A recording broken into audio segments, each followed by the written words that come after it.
Et je mets en marche également le sharing, mais nous allons faire un sharing de tout mon ordinateur pour que je puisse... Rav, est-ce que vous pouvez me conseiller une Mahadura du Der Hachaim du Maharal et, et comment dire, où il y aurait par exemple la traduction des passages en araméen, si cela existe. Bon, il y a relativement peu de passages en araméen dans les Pirkei Avot.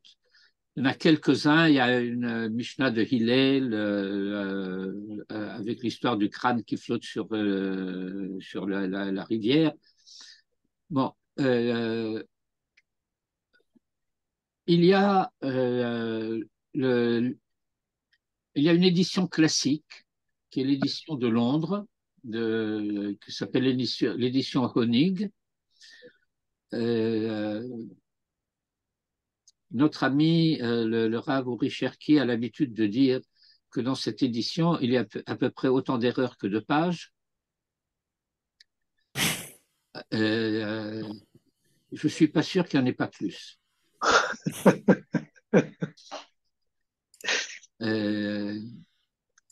Il existe une édition qui est celle dont je me sers, mais qui est une édition effrayante.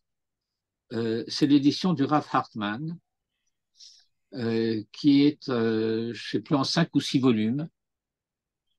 5 ou 6 volumes que pour le Pirkei Avot? Absolument. Mon Dieu. Absolument. Sinon, ça ne serait pas intéressant. Oui, bien sûr. Ah, c'est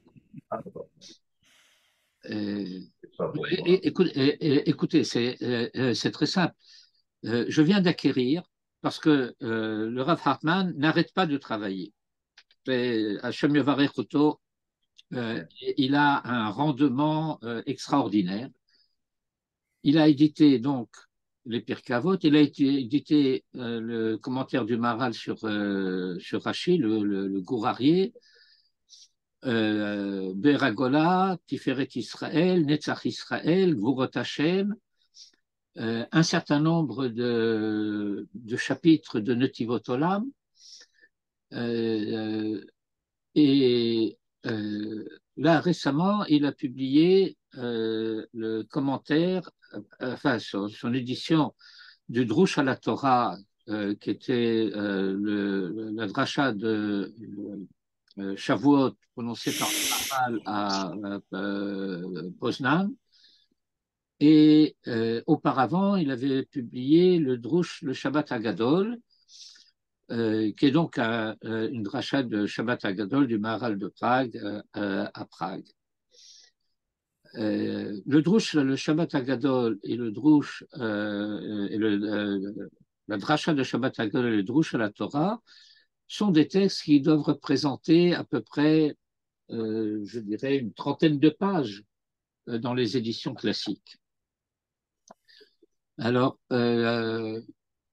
j'enlève le sharing screen pour que vous puissiez voir. Ça, c'est l'édition du Drush à la Torah par le Rav Hartman. Je vous présente l'épaisseur du volume. Vous voyez un peu ce que ça donne? Un texte qui fait une trentaine de pages à l'origine. Bon, ceci parce que si vous regardez à l'intérieur du livre, vous voyez peut-être en haut le texte du Maharal et les notes du Rav Hartman dans le bas de la page. Vous voyez comment ça se présente? Oui. Ces notes, c'est à la fois des références aux sources du Maharal, des parallèles dans les textes du Maharal sur le même sujet dans tous ses autres livres, et aussi parfois des explications, des commentaires. Il a fait aussi un énorme travail de mafterot, d'index, de références, etc. Moi, c'est l'édition que j'utilise. Maintenant, la bonne nouvelle peut-être, je ne sais pas dans quelle mesure c'est une bonne nouvelle pour vous, ce texte existe en soft, c'est-à-dire vous pouvez l'avoir en PDF. Je peux vous envoyer d'ailleurs dans le WhatsApp le PDF de l'introduction, celle que nous allons étudier. Nous n'allons pas l'étudier sur le texte du Rav Hartman. Je ne veux pas vraiment vous noyer complètement. Ce n'est pas mon intention. Euh, le, le texte que je vous propose est un texte que je corrige au fur et à mesure que je le relis, que je le retravaille pour préparer les cours. Ça vous intéresse d'avoir le texte du Rav Hartman? Oui. Vous répondez oui avec un enthousiasme.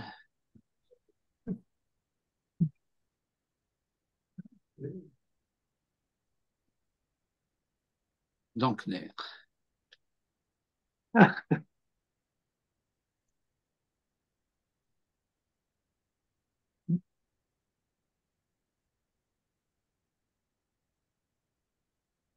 Bien. Alors voilà. Nous allons commencer.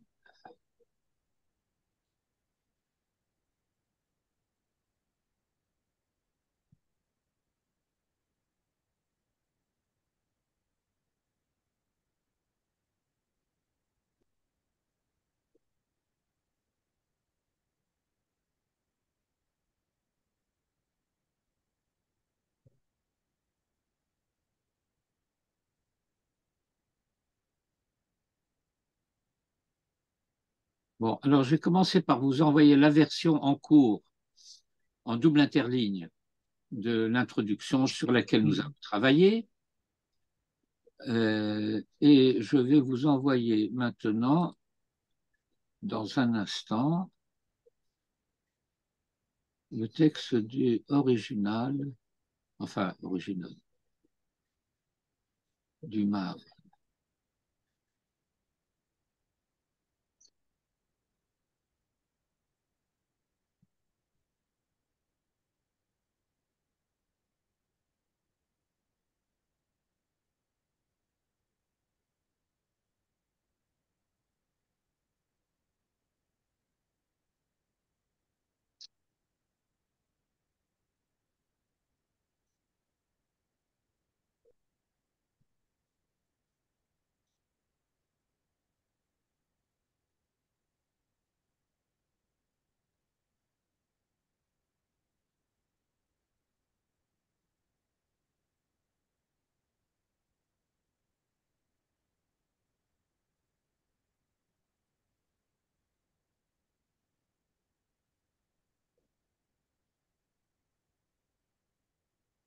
Paris.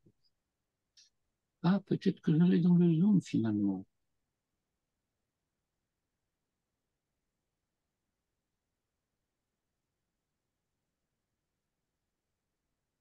Non,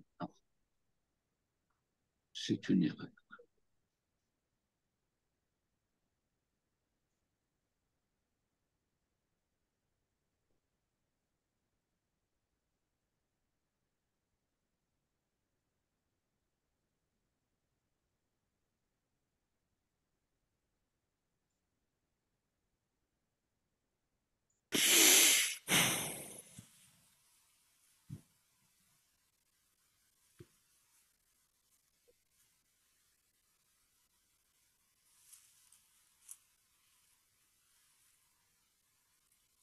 Voilà, je vous ai envoyé aussi le texte de la Hagdama du Rav Hartman. Vous m'envoyez sur le WhatsApp ou sur le mail, Je l'ai envoyé sur le WhatsApp, comme je le fais d'habitude. Mais vous savez, vous pouvez imprimer même à partir du WhatsApp, Oui, oui, je sais. même avec un téléphone. Bien. Alors,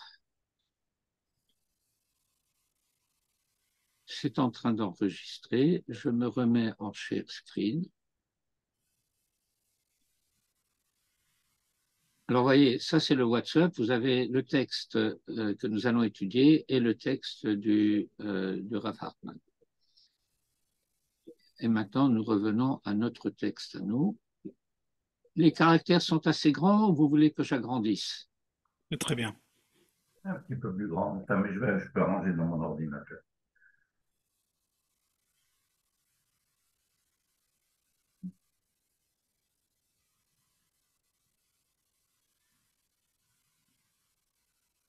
Alors, attendez, si je dois le faire un peu plus grand, il faut que je mette les numérotations des pages de l'autre côté. Sans ça, on ne va plus les voir. Et donc, je fais cela. Ça va comme ça ou encore plus? Très bien, très bien. Moi, j'ai attendu. Très bien. Voilà, l'interligne vous convient? Oui. Bien. Alors, Il y a les petites, ce qui se passe en fin de page, là, les petits signes, là, le P renversé. Si vous pouvez les enlever, ça fait que du. Vous voyez, là. le P Voilà. renversé, c'est pas en fin de page, en fin de ligne. Le P renversé, c'est le signe paragraphe. Oui, c'est ça. En l'occurrence, c'est le passage à la ligne. Bien.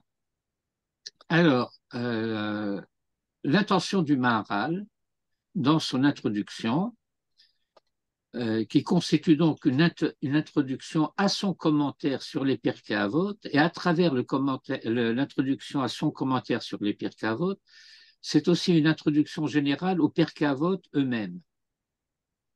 Or, le Maharal a choisi de donner comme titre à son commentaire Derech Chaim. Et il s'en explique à partir d'un verset qui se trouve dans les Proverbes de Salomon, au chapitre 6, verset 23, Kiner mitzvah ve'torah or, ve'derech chaim tochachot musar. Et donc nous avons dans ce verset les trois dimensions que nous pouvons attribuer d'une certaine manière à l'enseignement de la Torah, les mitzvot, la Torah, la morale.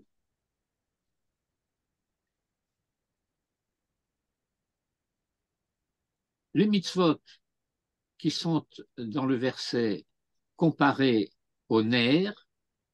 Alors je sais que vous avez l'habitude de traduire nerf par bougie, mais il faut vous habituer à retraduire nerf en pensant à l'idée de la lampe.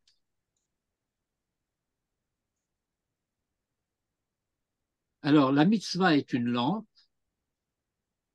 la Torah, lumière, et le chemin de vie, derech chaim, tochachot musar, des remontrances morales.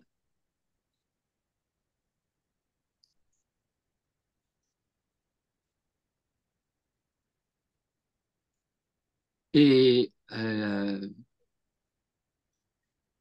donc,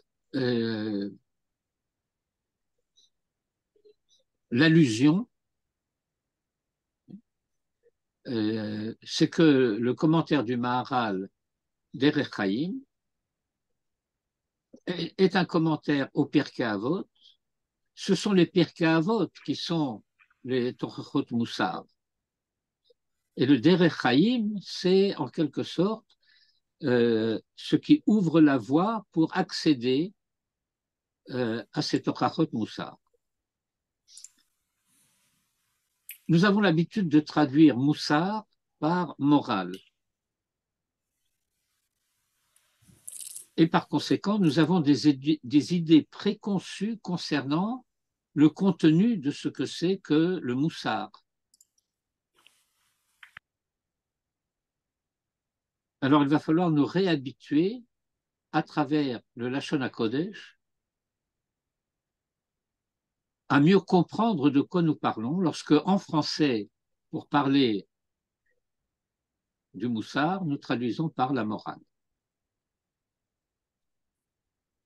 La difficulté, c'est que le mot morale est issu du latin. Le mot latin, c'est mores, et les mores ont donné en particulier un terme qui existe aussi en français, les mœurs. Et donc, la morale et les mœurs, c'est très proche.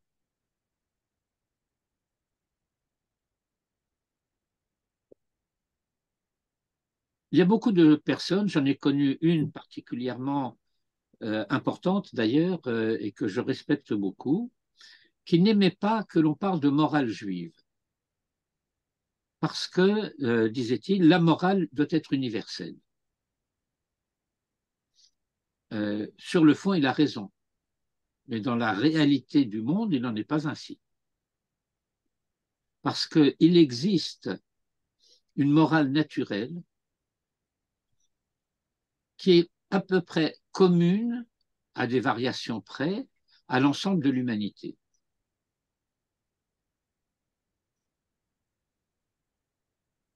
Mais en ce qui concerne Israël, disons le judaïsme, pour parler un peu de manière simpliste, la différence consiste en ceci, que selon la dimension à laquelle on se réfère, ce que nous appelons la morale constitue un préalable à la Torah et en même temps une résultante de la Torah. Le texte,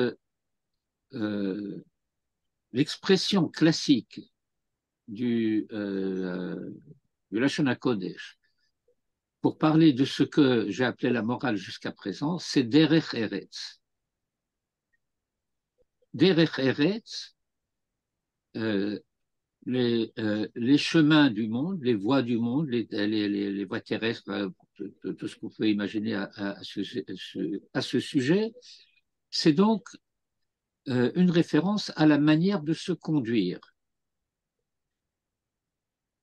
Mais là où apparaît cette notion de derer, c'est lorsque la Torah parle du fait qu'il fallait à un moment garder, surveiller, préserver le chemin de l'arbre de vie.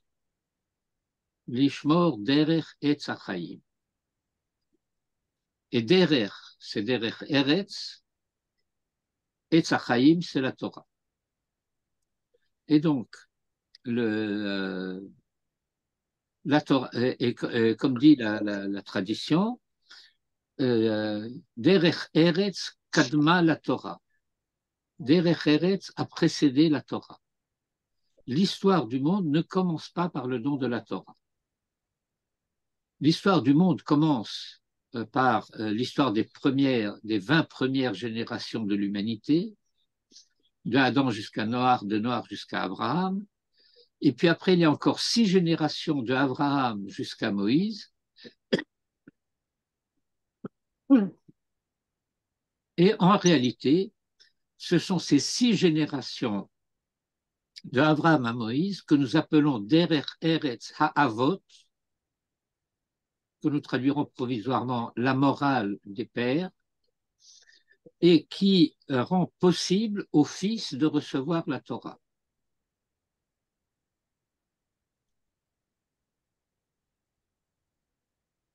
Et avant de commencer la lecture du texte du Maharal, et ne croyez pas que je sois simplement occupé maintenant à vous faire du pré-mâchage. C'est une préface à l'introduction.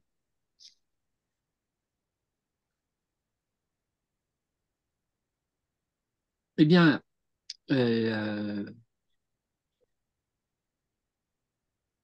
pourquoi faut-il Derech Eretz Kadma la Torah?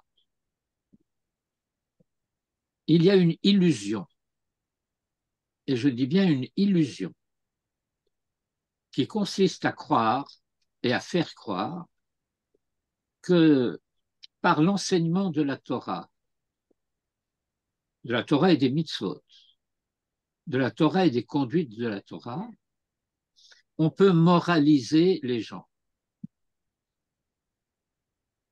C'est une erreur.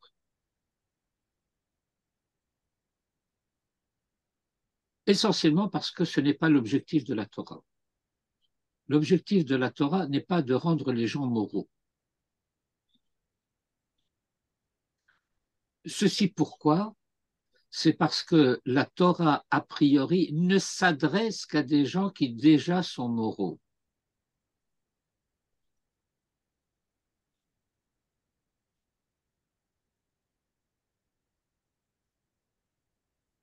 Je vais vous enseigner un verset. Si c'est nécessaire, je vous donnerai la référence, je ne l'ai pas en tête. Mais vous devriez le connaître parce que c'est un verset souvent rencontré. Yesharim darkei Hashem. Les voies de Dieu sont droites. Vous voyez que je ne suis pas très regardant, je traduis par Dieu, mais vous faites les corrections nécessaires par vous-même. Yesharim darkei Hashem. Les voies de Hashem sont droites. Tzadikim yelechubam. Les justes y marcheront. Urshaim yikashlubam. Et les méchants y tomberont.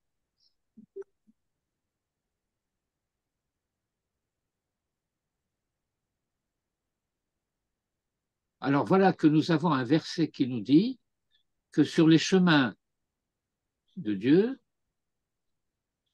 les justes marchent droit et les méchants, ça ne les corrige pas.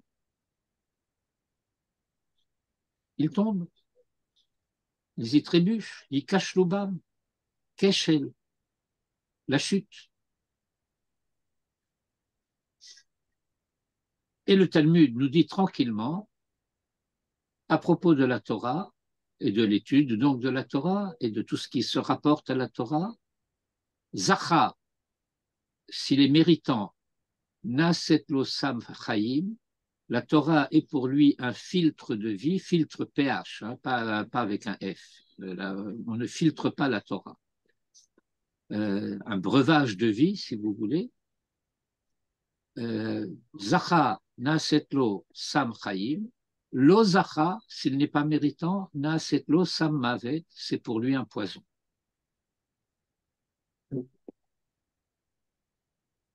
Est-ce que vous êtes suffisamment choqué? Oui, j'aimerais quelques explications si vous pouviez développer ça. Non, non, je veux que vous restiez choqué. Je veux que vous gardiez l'impression et pas, comment dirais-je, la rationalisation du fait que l'objectif de la Torah n'est pas de rendre moral, n'est pas de rendre juste, n'est pas de rendre bon.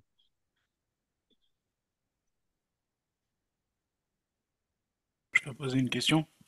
Vous pouvez poser une question. Si l'objectif de la Torah n'est pas de rendre bon, qu'est-ce que ça veut dire quand on dit que nous sommes hors la goïm?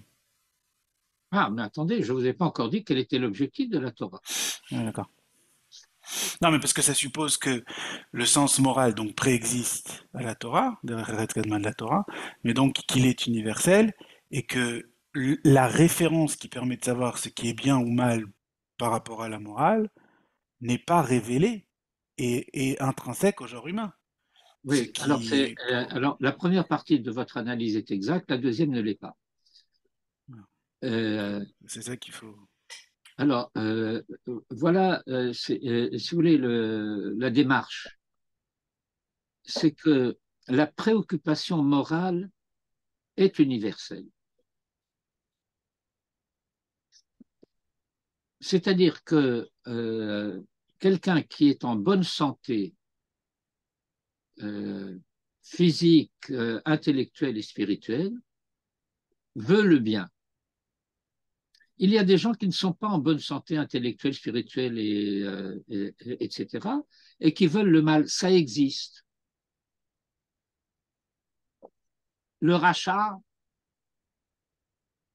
ça existe.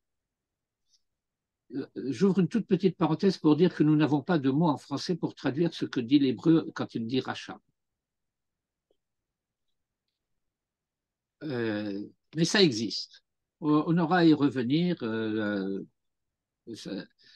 L'erreur, ça serait de traduire ça par le mécréant, parce que le mécréant, c'était un terme de religion, ça veut dire celui qui croit mal, mais il ne s'agit pas de croire mal. Ce serait le méchant. Oui, mais le drame, c'est que l'hébreu connaît une notion qui s'appelle le rachat ra.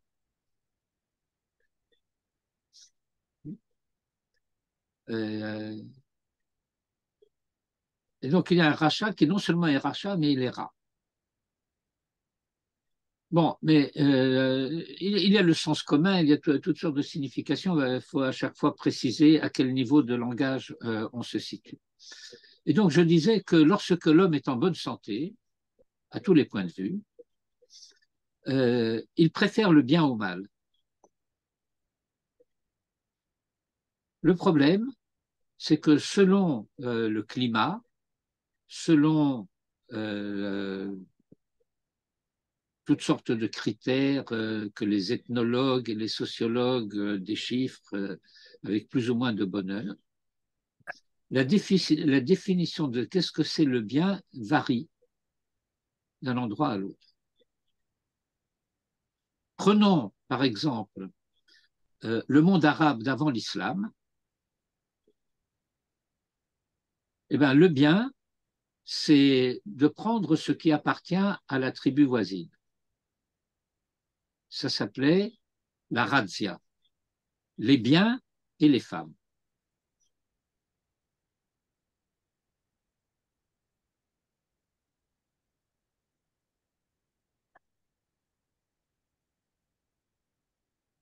Dans des tribus africaines, il est très mal de voler et de tuer des gens de la tribu, mais c'est très bien de voler et de tuer les gens du clan voisin. Et ainsi de suite. Je ne vais pas multiplier les exemples, mais vous vous rendez compte par vous-même de la problématique. C'est-à-dire que la notion bien-mal existe et est universelle, mais la définition de ce qu'est le bien et de ce qu'est le mal, elle ne l'est pas. Pendant 6 générations, après les 20 premières générations de l'humanité, la Torah décrit le développement d'une famille humaine qui se préoccupe de la vérité du bien. Et donc, d'une famille devenue un peuple qui arrive au pied du Sinaï avec une question. Je veux le bien, mais je ne sais pas ce qu'est le bien vraiment. Je veux la vie, mais je ne sais pas ce qu'est la vie vraiment. Et donc, l'objectif de la Torah, c'est de répondre à la question, mais aussi à l'anxiété et à l'angoisse de celui qui veut le bien, mais qui veut être sûr que c'est ça le bien. Et donc, qui veut être moral. Eh ben, alors, la préoccupation morale est universelle, mais la réponse à la question, mais qu'est-ce que c'est le bien? Ça, c'est pas universel. D'accord, donc le rôle de la Torah, c'est de définir ce qui est moral. Euh, c'est Pas de de rendre les gens moraux, mais de les aider à définir ce qui est moral. avec une correction, ça concerne Israël. Ok, et pourquoi c'est pas universel? Et ben, c'est pas universel parce que ça ne peut pas être universel. Mais on peut pas mettre les bœufs derrière la charrue. Et on peut pas mélanger non plus les bœufs et les ânes pour tirer la charrue. Et il faut aller progressivement de ce point de vue-là. Euh, je vous donnerai rapidement, non pas une réponse, mais un exemple. Euh, Manitou racontait l'histoire d'un prêtre qui, après avoir entendu une conférence de Manitou, a fait beaucoup de chemin jusqu'à arriver à décider qu'il voulait vivre en Eretz Israël parce qu'il voulait vivre avec Israël, qui est devenu guide de tourisme. Il accompagnait beaucoup de pèlerinages en particulier. Et il était très pro-Israël, très israélophile. Manitou l'invitait souvent, au moins une fois par an en général, à venir parler aux promotions de Mayanot. Et lors de l'une de ces séances, euh, je crois me rappeler que Manitou disait que c'était une fille qui avait posé la question en disant que bon, c'est le privilège des filles d'être chutzpaniotes, oui, et qui lui a posé la question, mais si vous parlez comme ça, pourquoi vous ne vous convertissez pas?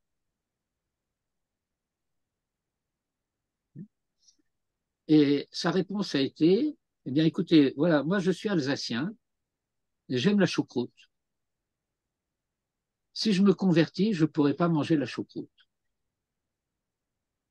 Vous savez comment c'est fait la choucroute? Avec des saucisses de porc, etc. Alors, il y avait un petit Strasbourgeois dans la salle et qui a dit, mais il y a de la choucroute cachère. Exactement. Moi, j'en mange ma femme m'en fait de la choucroute, elle est Oui. très bonne. Et le prêtre lui a répondu, mon fils, tu ne sais pas de quoi tu parles.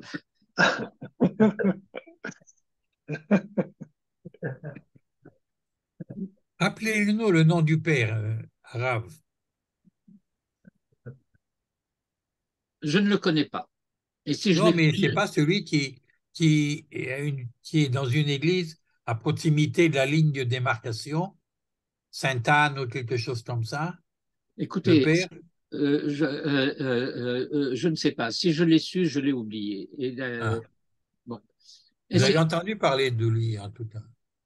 c'est pas très important. Non, c'est pas grave. Moi, je dois vous dire que Manitou avait énormément de contacts avec des chrétiens en Israël. Il était en particulier familier d'un couvent des sœurs de Notre-Dame de Sion. Beth Cohen aussi. Comment? Beth Cohen aussi, il avait une élève qui était une sœur de Notre-Dame de Sion. Oui, mais lui, c'était pas seulement une élève. Euh, Pratiquement à chacun des voyages de Manitou en France, il revenait, il leur apportait une corbeille de fromage français. Ah, Euh, et je me souviens de l'une des sœurs, imaginez, une sœur, une nonne, une religieuse, qui dit que c'est de Manitou qu'elle a appris ce qu'était l'amour de Dieu. Je ne sais pas si vous vous rendez compte. Bon, ouais. enfin, toujours est-il que si une des dimensions de la Torah, c'est la cacheroute, alors tout le monde ne peut pas devenir juif. Alors, notre problème à nous, à ce niveau-là, c'est que nous ne comprenons pas quel est le rapport de la cacheroute avec la morale. Bon, euh, je vais vous donner tout brut, un enseignement transmis par M. Gordin. Plus on mange cachère, et moins il y a de sang versé dans le monde.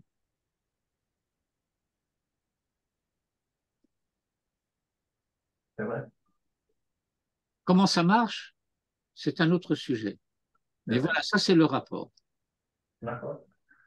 Alors, je continuerai par répondre à votre question. Qu'est-ce que c'est être hors la goïme? Ça fait partie de notre verset ici. Kiner mitzvah ve Torah or. C'est-à-dire que d'une certaine manière, j'apprends de la Torah ce qu'est la lumière. Mais c'est quoi la lumière? Alors, dans les classes de Beth Sefer Mamlarti Dati, on vous répondrait, la lumière, c'est la Torah. Vous voyez le modèle du raisonnement circulaire. La Torah, c'est la lumière c'est la Torah, on passe à la ligne. Non. À quoi sert la lumière?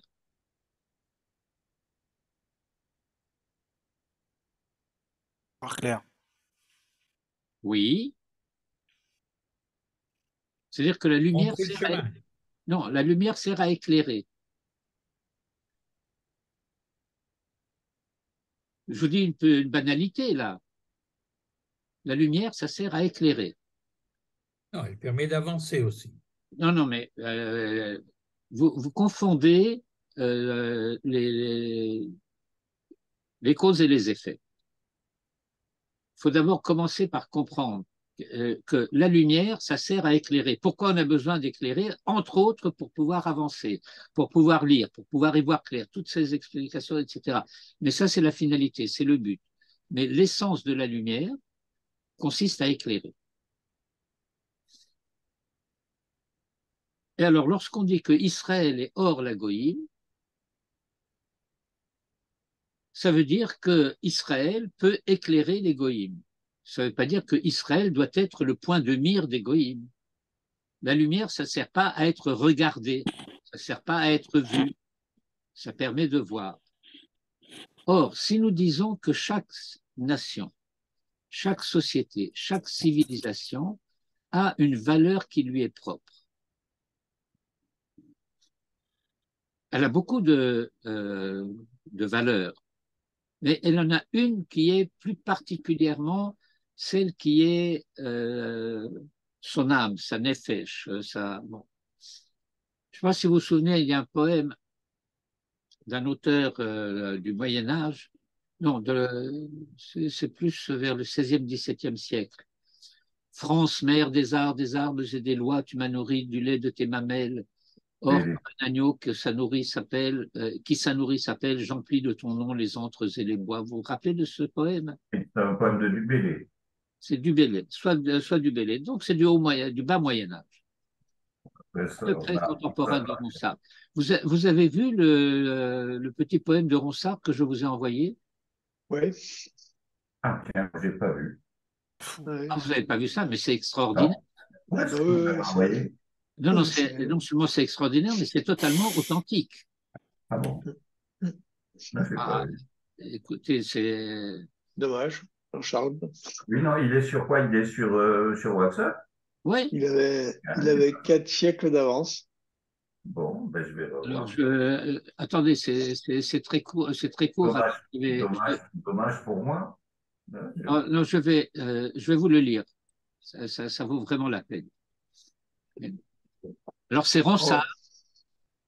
Dans un poème qui est Discours à Guillaume des Hôtels. La référence, ce sont les œuvres complètes, la Pléiade, tome 2, page 568. Alors, écoutez bien. Des Turcs, des Mameluks, des Perses et des Tartares, bref, par tout l'univers tant craint et redouté, faut-il que par les siens lui-même soit dompté? France, de ton malheur, tu es cause en partie. Je t'en ai par mes vers 1000 fois averti. Tu es marâtre aux tiens et mère aux étrangers, qui se moquent de toi quand tu es au danger. Car sans aucun travail les étrangers obtiennent les biens qui à tes fils justement appartiennent. C'est pas joli ça? C'est très joli, oui. Il est envoyé sur l'étude. Je ne le vois pas. Non, on l'a reçu sur WhatsApp. Je l'ai envoyé dans le WhatsApp du cours du mercredi, je crois. Dans un des... Oui, c'est ça, le cours du mercredi, je pense.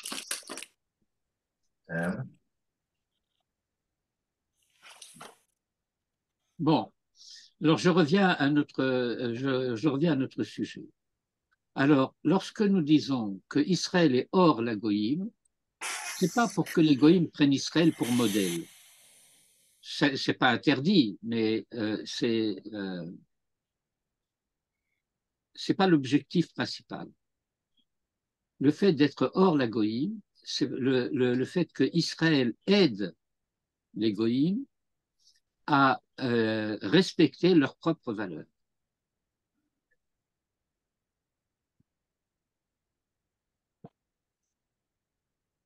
À les redécouvrir, à en redécouvrir le sens.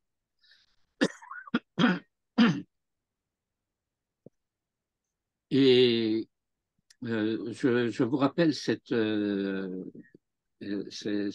phrase d'un rabbin essentiellement du 19e siècle, italien, à qui je pense, qui est le rabbin italien du 19e siècle, début du 20e. Luzzatto. Le deuxième, Luzzatto, il est du 18e siècle. Ah. non, ça peut pas être Benamosek. Si, Benamosek est du 20e. Benamosek est du 19e, début 20e. Hein. Alors, Benamosek Oui. a préparé un livre qui est resté inachevé, qui a été publié sous le titre de Israël et l'humanité. Il a été édité par un de ses disciples qui avait pensé à un moment se convertir et que Benamosek a dissuadé de se convertir et lui a dit qu'il ferait plus de bien en restant chrétien, mais en adoptant le principe des Noachides. Quelque chose qui s'étend aujourd'hui énormément et qui est développé en particulier par le mouvement créé par le Rav Cherki et qui connaît énormément de succès à travers le monde, en Europe, en Afrique en particulier, au Japon.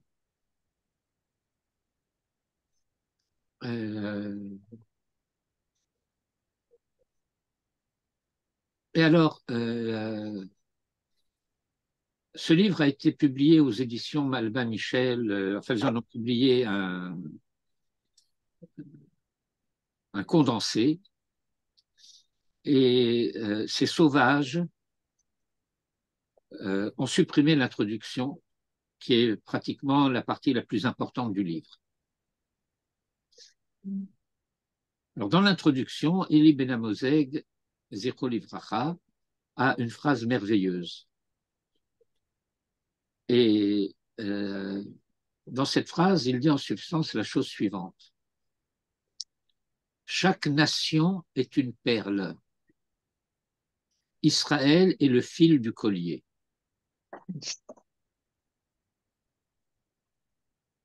Et c'est ça hors la goïme.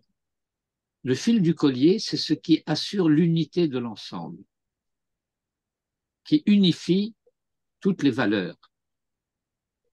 Comme Manitou disait lorsqu'il commentait cette phrase, chaque nation est une perle, probablement une perle de culture. Il y a une dimension de civilisation propre à chaque groupe humain. Mais voilà, il est isolé, il se tient pour lui-même, peut-être en tension, en opposition avec d'autres. Et les perles, elles peuvent avoir différentes tailles. Parfois, bon, elles sont sphériques, mais jamais parfaitement sphériques. Ce sont les perles naturelles qui sont des... Vous savez ce que c'est une perle? Oui, c'est une décrétion de nacre. Oui, oui, mais c'est une réaction de défense de l'huître contre quelque chose qui est perçu comme une impureté, comme quelque chose qui la menace. Alors elle va l'entourer pour l'isoler.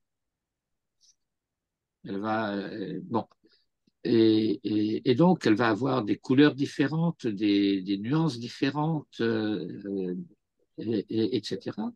Il n'y en a pas deux pareils. Les nations.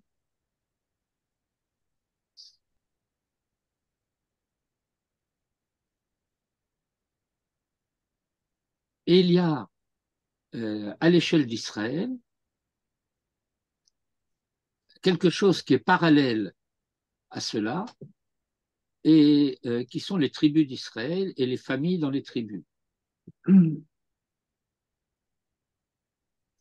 Et vous avez ce verset dans la paracha de Haazinu, Yatsev Gevulot Amim, le mispar Bnei Israël. C'est-à-dire que les distinctions entre les nations, les 70 peuples, sont à la mesure des 70 familles d'Israël.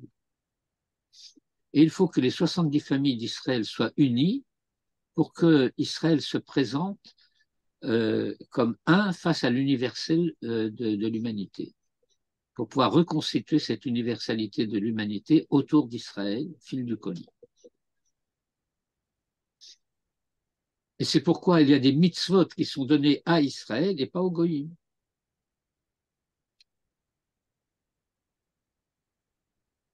Le drame de l'humanité, en quelque sorte, s'est joué dans les 20 premières générations de l'humanité. Et ensuite, ce drame s'est cristallisé autour de la famille d'Abraham, à travers les familles qui, issues d'Abraham à l'origine, sont devenues ses rivales, ses ennemis, ses concurrents, jusqu'au plus extrême d'entre eux, Amalek.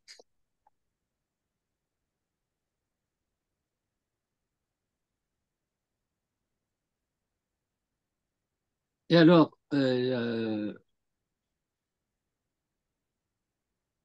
reviens à notre sujet initial après cet aparté concernant le hors l'Israël, hors la Goïm. Le Maharal va commencer par expliquer cette notion. La différence entre Israël et la morale universelle.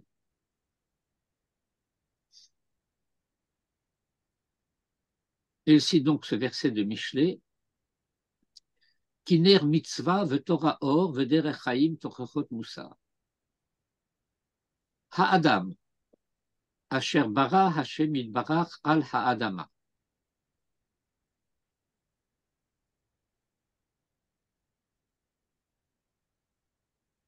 L'homme que Hashem a créé sur la terre.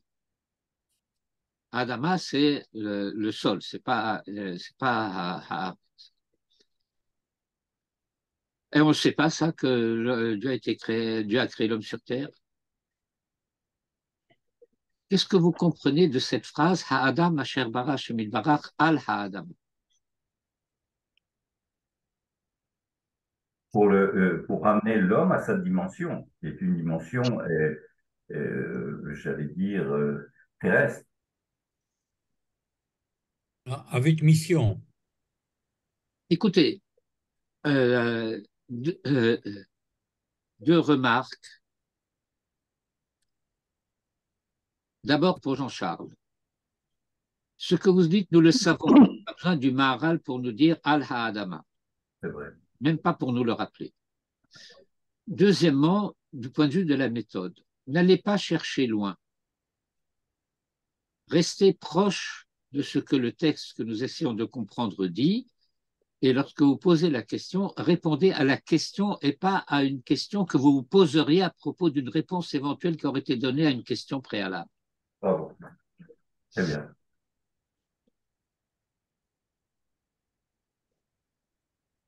OK. Eh Alors, bien, si l'homme est al-ha'adama, ça veut dire que du point de vue du projet divin en tant que créature, il est au-dessus de la terre. Il n'appartient pas à la terre.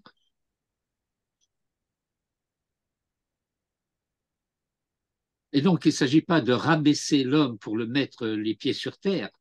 Il s'agit de comprendre que nous sommes al-ha'adama, lo ba'adama.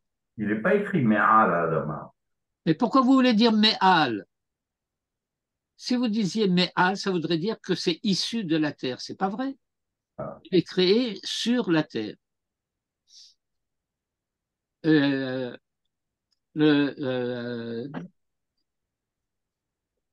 et donc, à chaque fois, ça veut dire qu'il faut revenir à des versets et réexpliquer des versets, etc. Alors, Vayitzer Hashem Elohim et Ha'adam afar min ha'adama. Alors, vous avez l'habitude de traduire poussière. C'est la traduction canonique, classique, etc. Sauf que afar n'a jamais voulu dire poussière. Quand vous passez l'aspirateur chez vous à la maison, si c'est vous qui le passez, vous ne passez pas un shoev afar. Vous passez un shoev avak. Parce que poussière, c'est avak. Et qu'est-ce que c'est afar? Afar, c'est la couche supérieure fertile de la terre. Rien ne pousse dans la poussière. La poussière est absolument inerte. Le afar, lui, il est composé de deux dimensions. Une dimension qui est celle du Aïn, de la multiplicité, et une dimension qui est celle du Péresh, du péri, de la fécondité.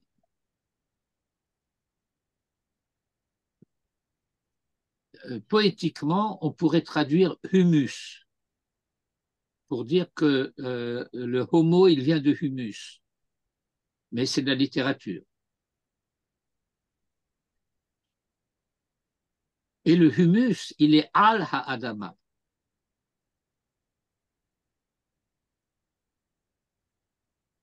Donc le Maharal commence par rappeler, d'une part, que l'homme est une créature.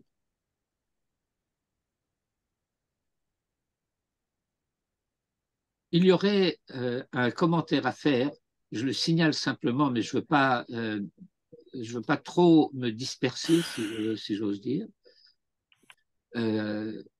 À strictement parler, nous nous serions attendus à ce que le Maharal dise Ha'adam asher bara Elohim al Ha'adam.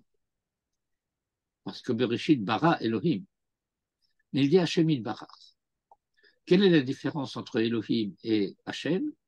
C'est le fait que Hashem, c'est la dimension divine qui est providence pour l'histoire de l'humanité. Et donc, dans le court-circuit que le Maharal fait dans cette première ligne, il indique non pas la création en tant que telle, mais l'objet, le projet, la finalité de la création. Ha'adam asher bara Hashem ilbarach. Al ha'adama. Sukato anan ve'arafel. Je vais traduire provisoirement Souka par demeure. Mais étant donné que nous savons que Souka, c'est Dirat Arai, ça veut dire que cette demeure dont parle le Maharal est provisoire. Mais cette demeure, elle est Anan, nuée, Varafel et brouillard.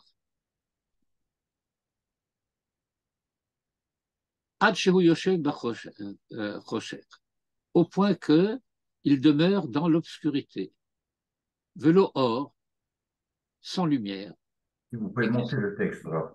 Comment? Si vous pouvez monter le texte. Merci.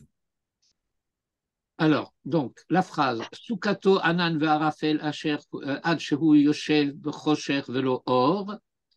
Qu'est-ce que c'est cette Sukat anan ve'arafel? Hu haguf.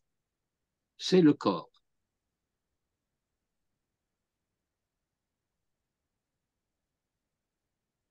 Donc, l'homme demeure dans un corps.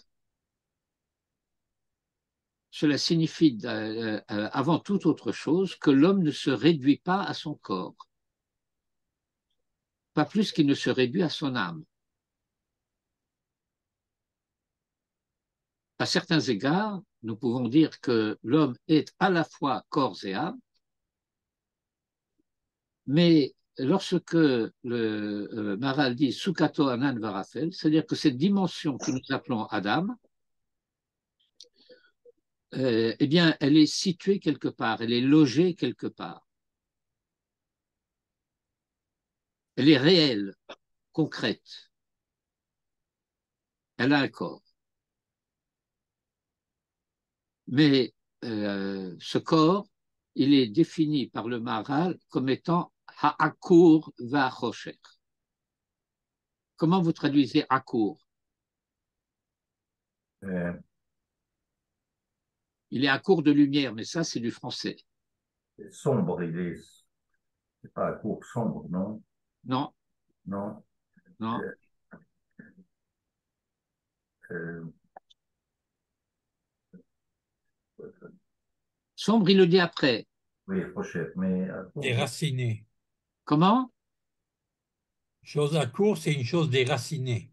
Non, ça sera avec un kouf, pas avec un chaf. Ah, pardon.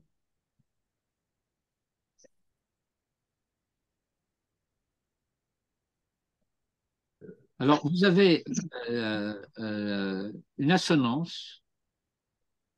Je vais la laisser de côté parce que je ne veux pas compliquer les choses. Après, vous allez dire que je vous noie avec les détails. Akour, ça veut dire opaque. ah, c'est ça, exact. Alors, le corps est opaque. Alors, ce qui est opaque, il a comme caractéristique, je dirais, de faire écran. Alors, ce qui fait écran, ça peut avoir deux aspects, deux fonctions. Ça peut empêcher la lumière d'entrer et ça peut empêcher la lumière de sortir. Ça fait écran entre la lumière et l'intérieur ou l'extérieur. Par exemple, pendant la guerre, lorsqu'il y avait des sirènes d'alarme, il fallait fermer les volets pour ne pas que la lumière sorte à l'extérieur et serve de point de repère aux avions.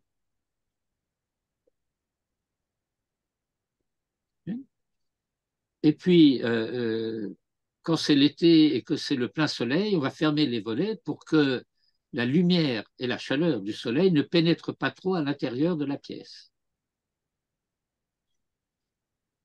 Et donc, le corps de l'homme fait écran et obscurci, Asher Mechassé Alav, qui le recouvre. Et donc, nous avons ici une indication que la perspective dans laquelle nous nous situons, c'est par rapport à la lumière qui est à l'extérieur et que le corps recouvre l'homme et le situe par conséquent dans une certaine obscurité. Asher Mechassé Alav. Phrase suivante. Ad ki nil'e limtso hapetach hapone kedma sheyichye darko nochach Hashem. Nous parlons tout à l'heure de limtso hapetach hapone kedma. C'est une image que le Maharal utilise.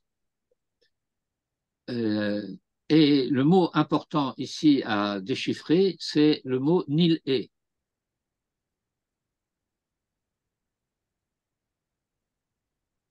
Est-ce que vous connaissez ce verbe? Oui, Oui, vous connaissez? bien, et prononcé au sujet de Rabbi, de Pérez. Pérez, oui. Oui, je ne me souviens pas de ça. Ah oui. Alors, qu'est-ce qu'on disait? Comment c'était le premier mot? Biltinil est. Un soudoyeur insupportable, ou des trucs comme ça. Oui. Comment il a dit? Pas Tachman. Tachan bilti nil'e. Comme ça, oui. Voilà, oui. Sans réparation. Oui. Il ne peut pas changer. Désespéré. Oui. Ah, Vous avez trouvé une meilleure traduction, là. Il n'y a pas de problème. Et juste une question, pendant que vous cherchez, une question juste de méthode. En ce qui concerne le texte avec l'interligne, c'est pas la peine qu'il soit sur cet écran, ça nous gêne en définitive. alors, vous voulez que j'ai deux versions? Bon, vous envoyez, pour ceux qui ont besoin d'une version. J'ai déjà envoyé le texte Alors, sur c'est bon, WhatsApp. maintenant, vous pouvez nous mettre un texte normal. On verra plus de texte. La fois. Achète des lunettes, Jean-Charles. Des lunettes, j'en ai. Voilà, mieux. Que ne ferais-je pas pour vous? Merci. Merci. Alors, on le sait. On le sait. On nous en est reconnaissant. Bon, alors,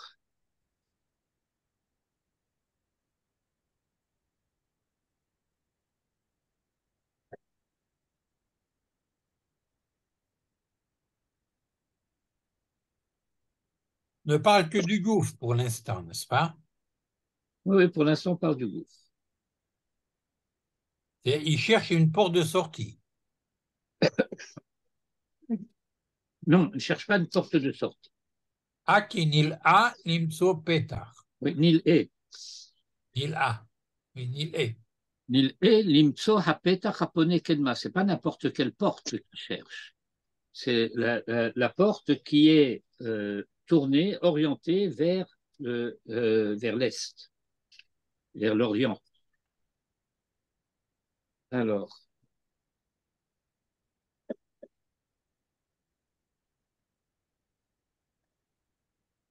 bon, en réalité, ça ne veut pas dire du tout incurable, incorrigible, irréparable, etc. Euh, Armoumi. comment? Armoumi, peut-être. Non, non, non, infatigable. Ok, oui, c'est ça, effectivement. Effectivement.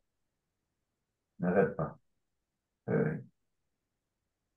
Et Donc, dans le contexte de l'expression utilisée par le Maharal ici, Atkinil et limtso hapetar, alors on peut le traduire dans une littéralité un peu forcée, qu'il se fatigue à trouver la porte, euh, mais au sens qu'il n'arrive pas. Il est dans l'obscurité, le corps le couvre et l'empêche de trouver la porte à Petach Hapone Kedma. il s'épuise. Tout cela, vous pouvez l'utiliser en façon de parler pour expliquer le fait qu'il y a un empêchement. Il s'épuise, il se fatigue, il ne peut pas y arriver. Et quelle est cette porte qu'il n'arrive pas à trouver?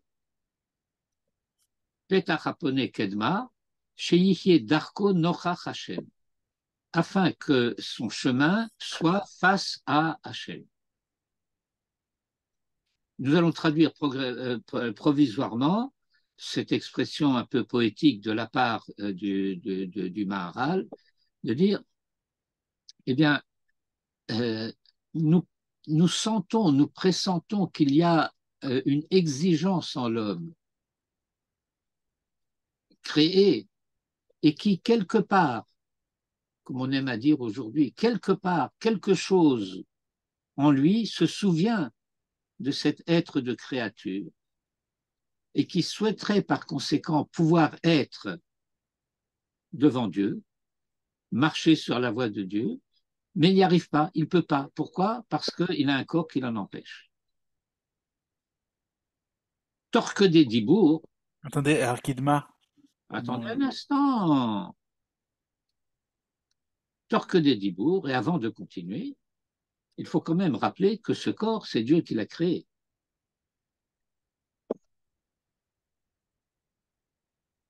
Et donc, de se dire, mais est-ce que Dieu ne veut pas nous permettre de trouver le chemin? Ou bien est-ce que ce corps, a priori, n'était pas opaque comme il l'est devenu? Qu'est-ce qui s'est passé? Si nous oublions cette question, qui va rester question, alors nous risquons de tomber d'emblée dans l'un des problèmes majeurs de l'humanité qu'est le dualisme. Le bien, le mal, le corps, l'âme, etc. Et qu'il y aurait ici quelque chose qui serait insoluble. Insoluble parce que, alors il y a les réalistes qui disent, bon, si ça n'a pas été résolu depuis le temps que ça dure, il n'y a aucune chance que ça ne le soit pas encore. C'est faux. Vous n'êtes pas suffisamment informaticien pour que je vous donne l'exemple un peu classique que nous pouvons utiliser à cet égard. Dan va peut-être mieux comprendre l'image. Il y a une opération qui est recommandée de faire souvent sur les ordinateurs. C'est j'ai oublié le terme en français, Dan va m'aider. Défragmentation. Défragmentation. Il y a même des gens qui ne s'y connaissent pas, quand même. Ce que je veux dire, c'est qu'aujourd'hui, ce n'est plus le cas la plupart du temps, mais anciennement, pendant la défragmentation, vous aviez des petits carreaux de couleur qui se déplaçaient sur l'écran. Ouais. Je me souviens de ça. Ouais. Alors, vous commenciez cette chose-là, vous voyez une dispersion de petits carreaux de couleur. Et puis, ça bougeait, mais ça n'avait pas l'air vraiment de s'améliorer. Et puis, une seconde avant que la défragmentation s'achève, vous aviez l'impression que c'était plus fragmenté que jamais. Et puis, d'un seul coup, vips, les choses se mettent et vous avez des plages bien unifiées, consolidées, etc. Des parties qui sont inamovibles et ainsi de suite. Et comme disait Edmond Flegg, la nuit la plus noire est une aube qui vient. Ça veut dire que plus on approche de la solution et plus ça paraît désespéré. Parce que sans lumière. Et donc, il y a en l'homme, de manière plus ou moins consciente, plus ou moins inconsciente, mais un désir, une exigence qui est source de ce qui fait le malheur, à la manière dont Hegel parlait de la conscience malheureuse.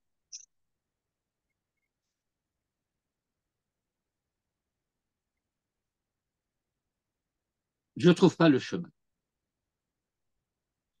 Alors, je vous ai mis une petite note que vous pourrez éplucher par la suite, avec une référence à un commentaire du Maharal qui se trouve dans les Pirkei Avot, dans une Mishnah, qui est...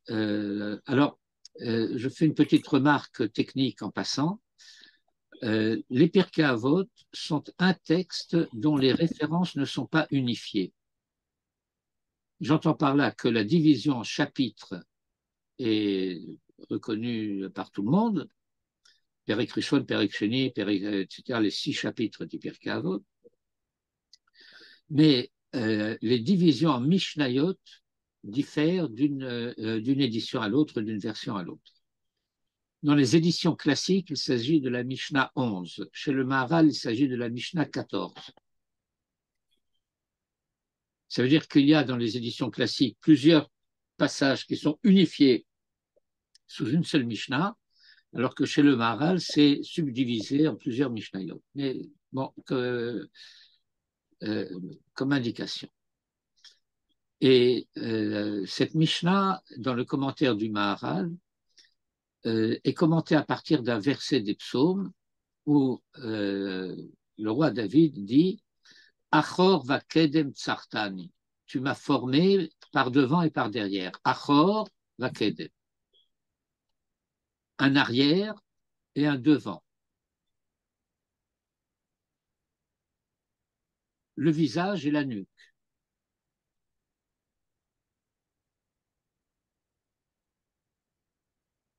Kedem,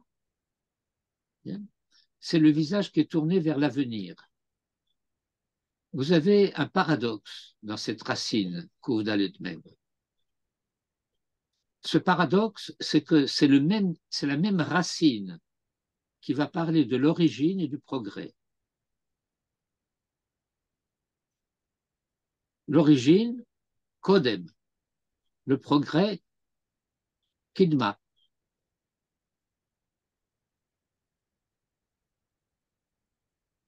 Kedma, c'est aussi un point cardinal, c'est l'Est, c'est l'Orient. Vous savez pourquoi le monde dans lequel nous vivons est un monde désorienté? C'est parce qu'on a remplacé l'Orient par le Nord. Nos boussoles ne montrent pas l'Est, elles montrent le Nord. Et ça veut dire que une donnée naturelle, physique, a remplacé dans la conscience des hommes la donnée morale. Donnée physique, le magnétisme du pôle, et le magnétisme est un phénomène physique. Autrement dit, c'est quelque chose qui appartient au monde de la Grèce, puisque nous approchons de Hanouka. Alors que l'Orient, ça veut dire aussi l'origine.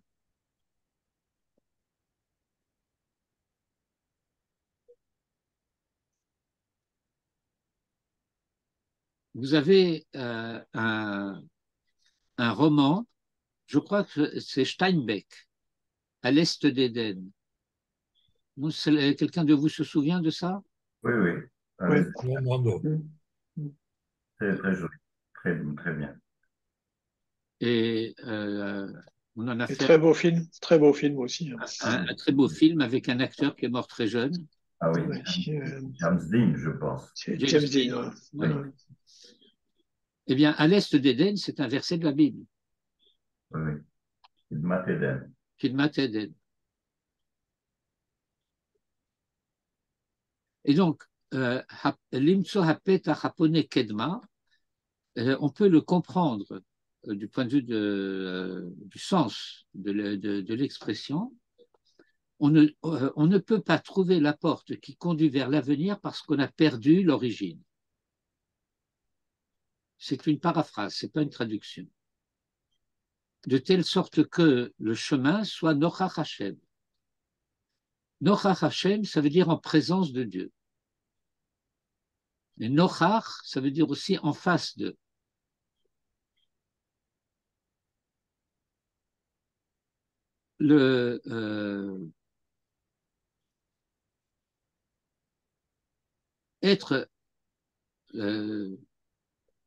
Trouver la porte qui conduit par conséquent à pouvoir marcher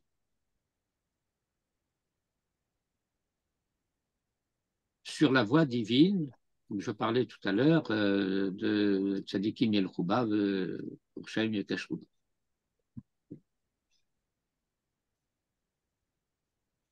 Alors ça, c'est le préambule.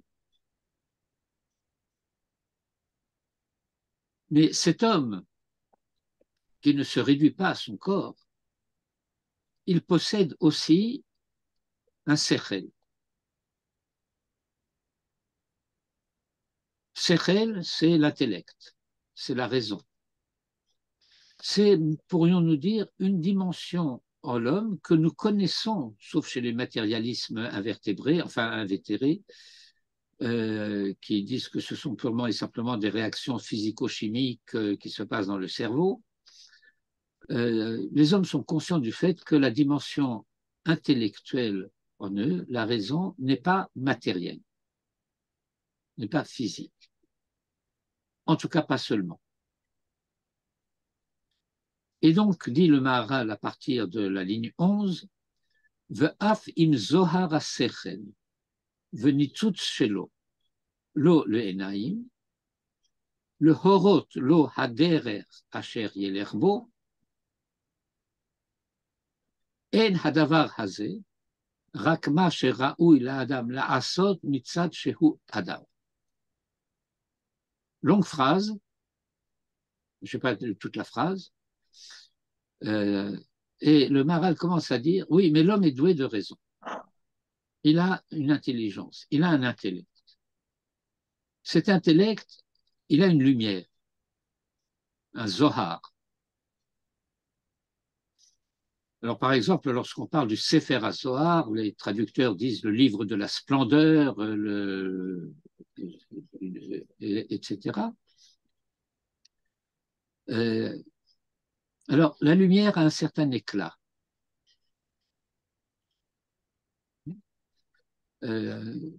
Lorsqu'il y a une éclipse du soleil, alors vous allez voir autour du soleil comme une espèce d'auréole, comme une espèce de couronne, qui est lumineuse mais qui n'aveugle pas, c'est un zohar. C'est pas la lumière elle-même. Un halo. Un halo, si vous voulez. Allô, allô? Et un nitzutz. Alors, parfois, au-delà de ce halo, il y a aussi un éclair, une étincelle. Et l'étincelle, c'est vraiment de la lumière. Peut lui servir Dieu, pas Dieu D-I-E-U, Dieu, Y-E-U-X, le Enaïm. Le Horotlo, pour lui enseigner, Haderer Asher Yelerbo, le chemin par lequel il doit marcher. Vous n'en êtes pas conscient, enfin je pense que vous n'en êtes pas conscient, je décide, ce n'est pas totalement arbitraire, qu'une dimension de cette phrase vous échappe.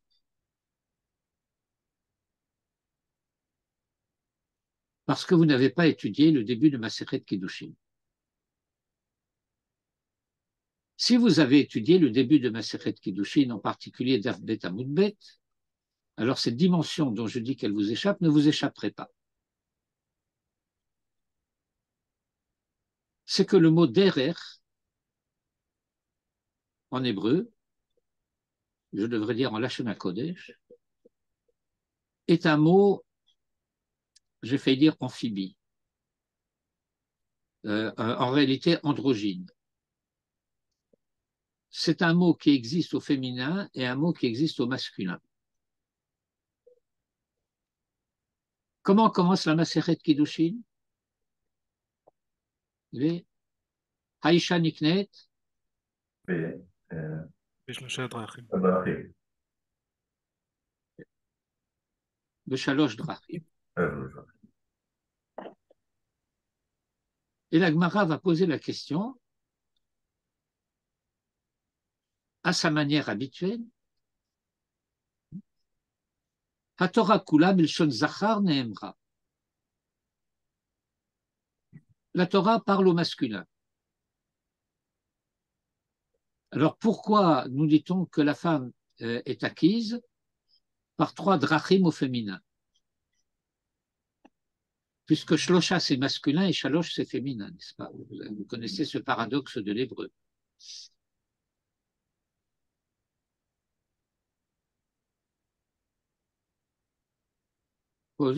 Lorsque tu nous dis la femme est acquise par 3 manières, méthodes, mais c'est un mot qui s'appelle drachim, donc un derer. Un derer, ça veut dire que c'est un processus, c'est pas quelque chose de statique. Un derer, par définition, c'est dynamique. Et alors, on pose la question de savoir, et pourquoi le mot est au masculin, au féminin, pardon. Ça devrait être, puisque Kol HaTorah Kula B'Lashon Zachar Nemra, pourquoi c'est pas au masculin? Alors, la réponse, qui n'en est pas une, consiste à dire qu'il s'agit de la femme, alors c'est féminin. Vous avez compris? Oui. Comment on cache les choses? L'Agmara répond, nous trouvons dans la Torah derer au masculin et nous trouvons dans la Torah derer au féminin. Nous trouvons dans la Torah derer au masculin parce qu'il est écrit que les ennemis viendront contre toi par un chemin et fuiront devant toi par 7 chemins. Ou beshiva drachim yanusu mipanecha.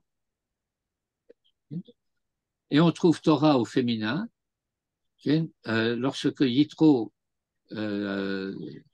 dit à Moïse, et tu leur enseigneras le chemin qu'ils suivront, et haderer yelechu ba, et non pas haderer yelechu bo, comme il est dit ici chez le Mar. Et donc, haderer yelechu ba, c'est la Torah.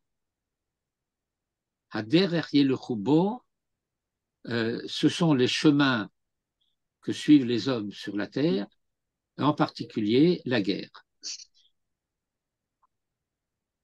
Qui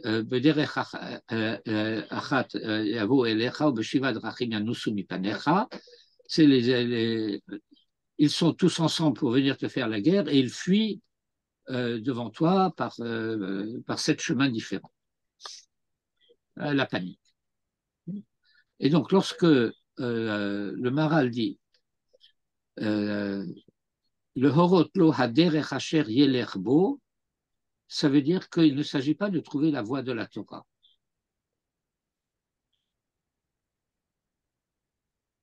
Ce n'est pas le projet, ce n'est pas le but, ce n'est pas l'intention de cet homme qui est nil elim soit pétard.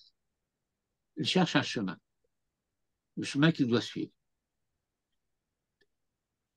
Eh bien, il ne s'agit en tout état de cause, en hadavar hazeh, il ne s'agit de rien d'autre, rak, si ce n'est Ma sheraoui la Adam la asot, ce qu'il convient à l'homme de faire, mitzad shehu Adam, en tant qu'homme.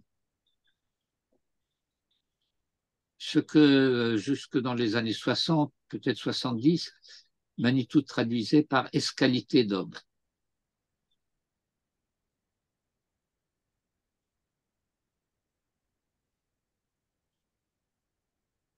La Adam la asot mitzad shehu Adam, et ce qu'il faut comprendre, c'est que tant qu'il est homme, et pas une bête. À savoir,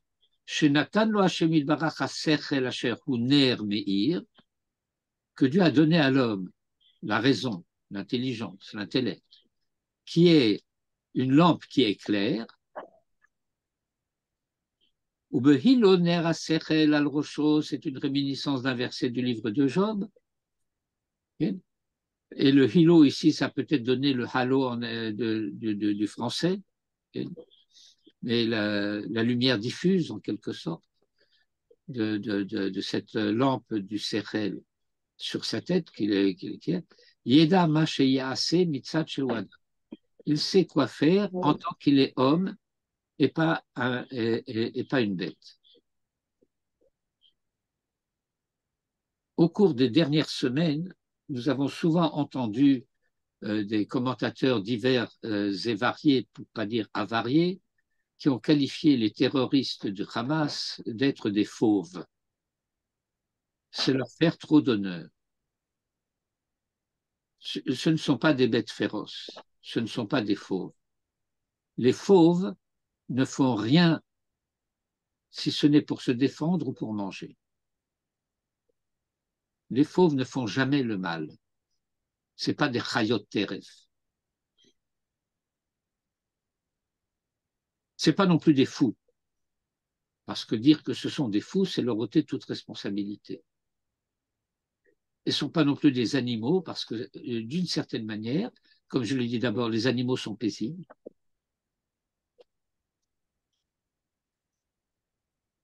Il y a un passage de la Gemara de Baba Kama qui explique que les animaux en tant que tels sont a priori paisibles. Et ils deviennent nuisibles au contact de l'homme.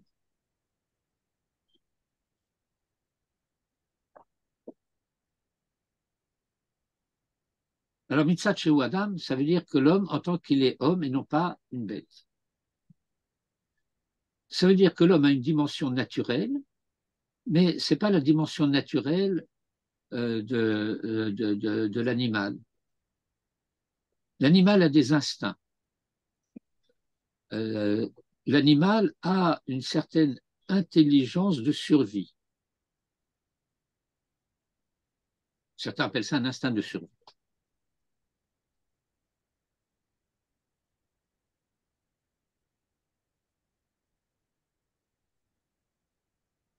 Jusqu'à, au niveau des comparaisons qui sont faites en embryologie, etc., jusqu'à un certain stade de développement, le cerveau du petit homme, enfin du bébé, et le cerveau de différents types d'animaux sont très semblables les uns aux autres. Sauf que le cerveau de l'animal arrête son développement à un certain stade, alors que le cerveau humain continue.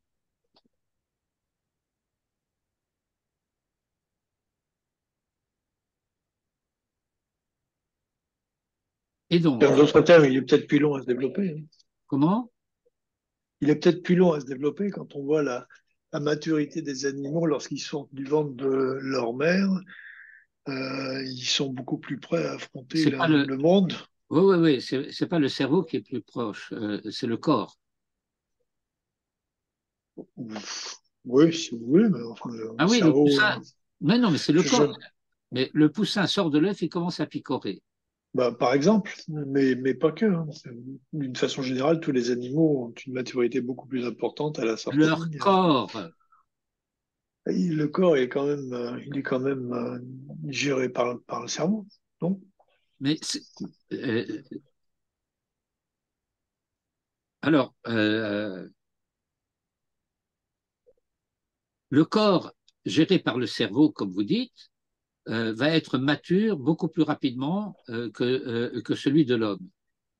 Mais il ne se développera jamais jusqu'au point où va se développer l'homme. Oui, d'accord.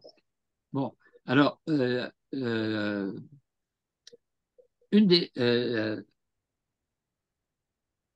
des caractéristiques de... Bon, il y a beaucoup d'analyses de l'intelligence et beaucoup de tests qui sont faits de différentes manières, etc. Mais l'une des caractéristiques, c'est la possibilité d'envisager un projet, de mettre en place les différentes méthodes pour le réaliser et en retarder l'exécution jusqu'à ce qu'elle devienne possible.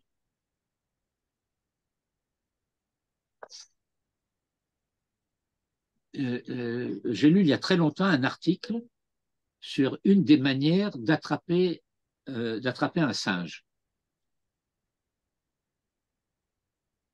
Alors en réalité, c'est relativement facile. On va prendre un bocal très résistant, transparent, qui est attaché d'une certaine manière à un point fixe.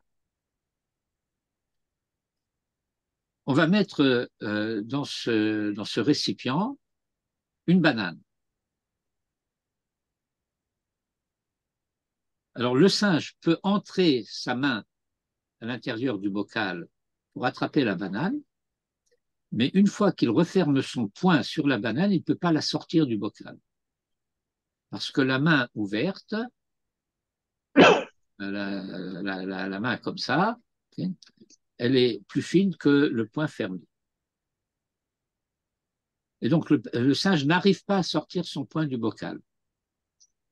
Mais il n'arrive pas non plus à lâcher la banane. Se dire, si je lâche la banane, je sors ma main, ça, il n'y arrive pas. Il n'y arrive pas. Et donc, on attrape le singe avec une banane dans un bocal.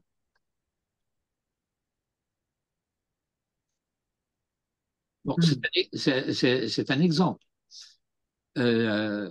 Les animaux ont des perceptions de l'orientation, ils ont des sens beaucoup plus développés que ceux de l'homme. Certains ont une ouïe extraordinaire, d'autres un odorat extraordinaire. et ainsi de suite. Et tout cela est orienté d'une manière tout à fait univoque vers la survie de l'individu et de l'espèce. Et il y a plusieurs degrés de développement.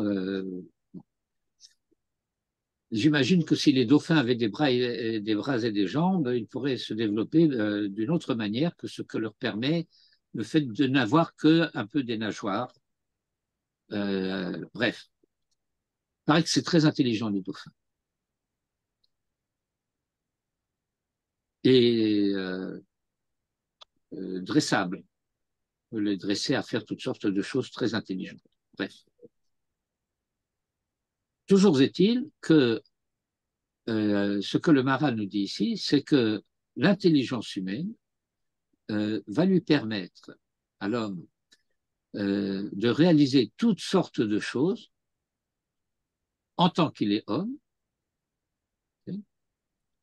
mais pas l'obema chez Bachar Hashem Yitbarach Bo, mais pas en tant qu'être choisi par Dieu.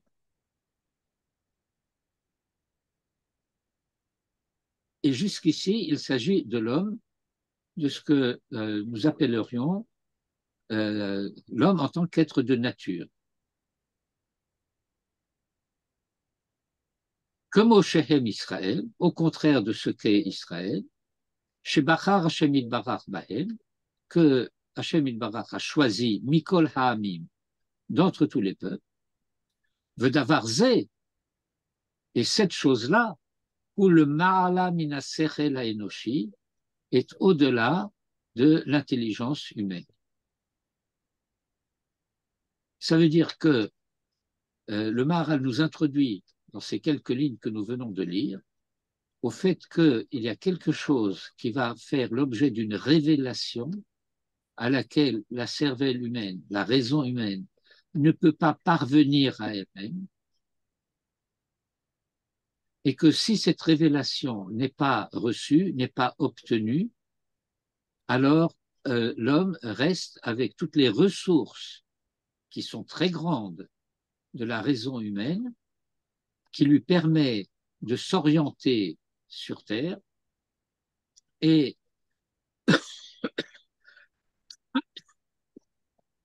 dans un autre texte, le Maharal explique que la raison humaine permet à l'homme d'aller partout où il veut, mais la seule chose qu'elle ne peut pas lui révéler, c'est où vaut-il la peine d'aller.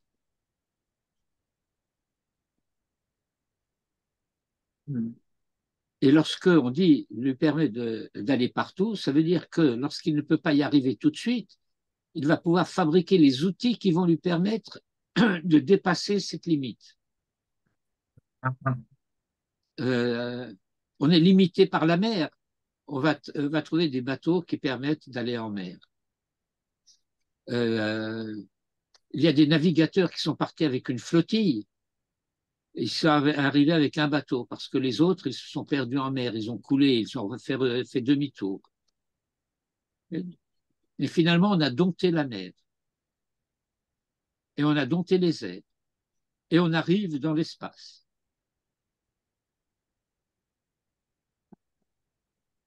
Mais de tout cela, c'est la preuve que la raison humaine lui permet de franchir les obstacles, de dépasser les limites. Et là où je décide d'aller, ben, je peux finalement y arriver. Et si c'est pas moi, ça sera mon fils. Si c'est pas mon fils, ça sera mon petit-fils. Si on reste persuadé que c'est ça qu'il faut faire, on y arrivera. Mais la simple question, où vaut-il la peine d'aller? Eh bien ça, la raison humaine ne peut pas donner de réponse à cette question. La seule question que la raison humaine peut donner à cette question, c'est là où mon désir me conduit.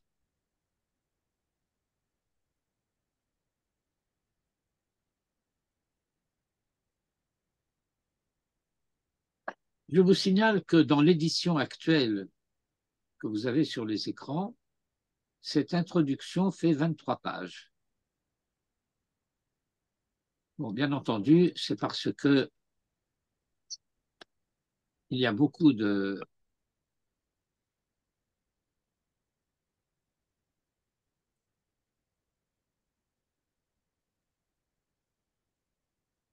grands interlignes.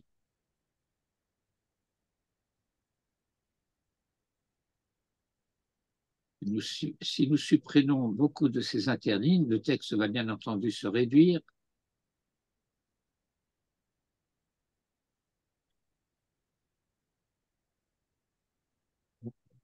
On va déjà faire ça la première fois.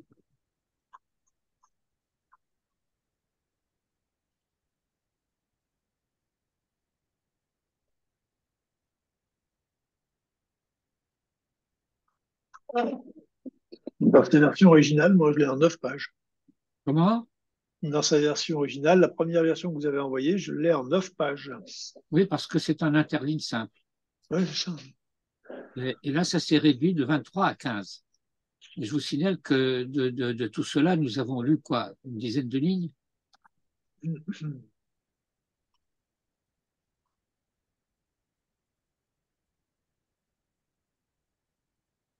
De la ligne 7 à la ligne 17. Si je décide ici, parce que je vais décider que c'est pas pertinent.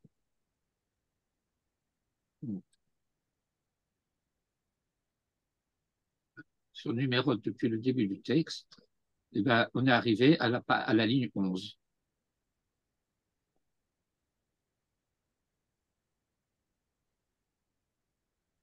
Bon, on essaiera d'aller un peu plus vite la semaine prochaine.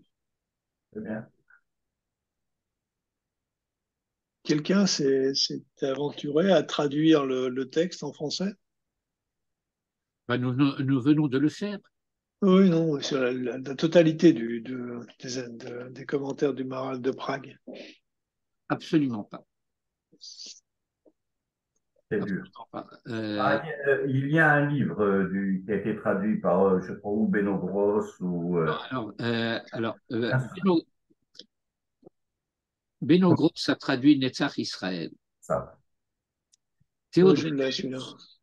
Théo Dreyfus a traduit des morceaux choisis de Tiferet Israël. Il y a un rabbin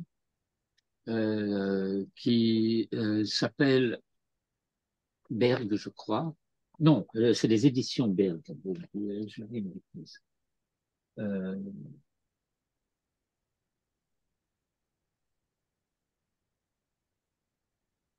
Comment il s'appelle cet homme?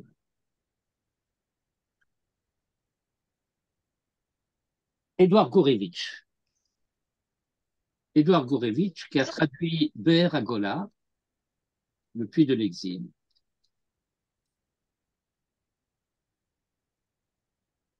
Je me permets de dire que c'est une traduction extrêmement littérale et très peu lisible. Bon, moi qui suis, comme vous le savez, un traducteur invertébré, j'ai traduit des passages.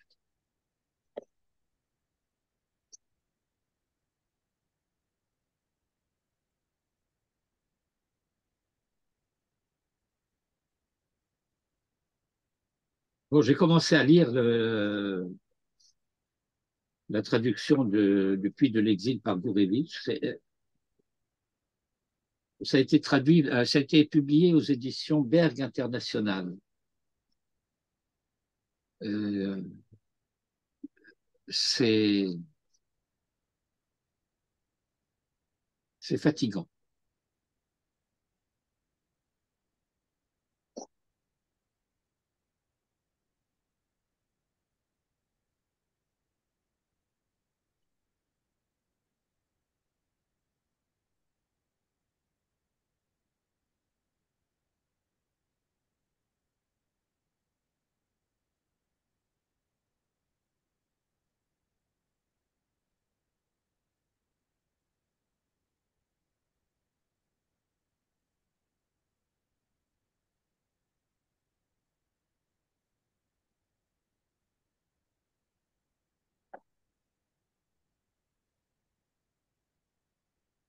Bon, j'étais en train de relire quelques lignes de cette chose-là, c'est navrant.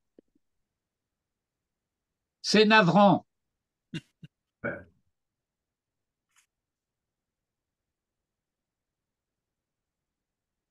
Alors, vous voulez quoi? Vous voulez que je traduise le Maharal? Oh, J'ai rien dit. Bon, alors écoutez, Oubliez. nous sommes malgré tout arrivés au terme de notre parcours d'aujourd'hui. Bien sûr, une grande partie de notre séance a été accaparée par des discussions avant l'étude sur quoi étudier, comment étudier, pourquoi étudier, etc.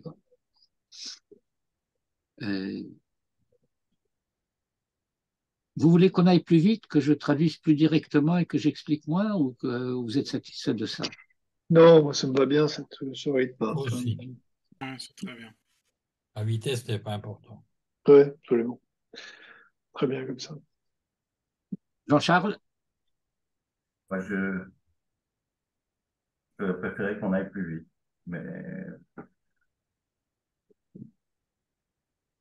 parce que je pense, on est que dans l'introduction, Ah oui, Peu importe. on est au début de l'introduction. au début de l'introduction. Bah oui, je vous ai dit, actuellement, il y a 15 pages, on a fait 11 lignes. D'accord? C'est-à-dire que ça va nous prendre un an. On va peut-être avancer un peu plus vite par la suite. Écoutez, on mettra au point au fur et à mesure la méthode. Mhm. Euh, non, je pense que la difficulté de la langue du Maharal, différente de la difficulté de la langue du Rav Kook, c'est une difficulté d'un tout autre genre. Mais il y a un problème de syntaxe, d'une part, et de méthode, de mode d'exposition qui ne s'est pas encore franchement manifesté dans la partie que nous avons lue, mais qui va se manifester par la suite, avec des répétitions et une espèce de style en spirale. On revient sur ce qu'on a dit avec un peu de quelques petites différences, des petites nuances. Alors, je n'ai pas l'intention d'étudier ce texte avec vous comme si vous étiez des étudiants d'université destinés à devenir des spécialistes du Maharal. Mais je pense qu'il est quand même important de faire en sorte que vous soyez capable, après notre étude, de relire le texte et de le comprendre. Oh, très bien. Alors, vous pourriez nous envoyer le texte la prochaine fois pour qu'on puisse l'imprimer et la noter et le lire éventuellement. Mais je vous l'ai déjà envoyé. Ah, pardon. La prochaine fois? Je vous ai Bah envoyé, oui. je vous ai envoyé toute l'introduction Introduction. Ah, entendu. en double Alors, interligne. Robert, imprime-moi, s'il te plaît. Vous avez toute l'introduction en double interligne. Bien, très bien. Merci, Rav. Bien. Allez, Merci, Raph. Bonne merci beaucoup. semaine. Merci Le pour rabat, Alors, Merci. Shavuot Tov, Besorot Tovot. Baruch, Shavuot Là, il y a Tov. 5 heures.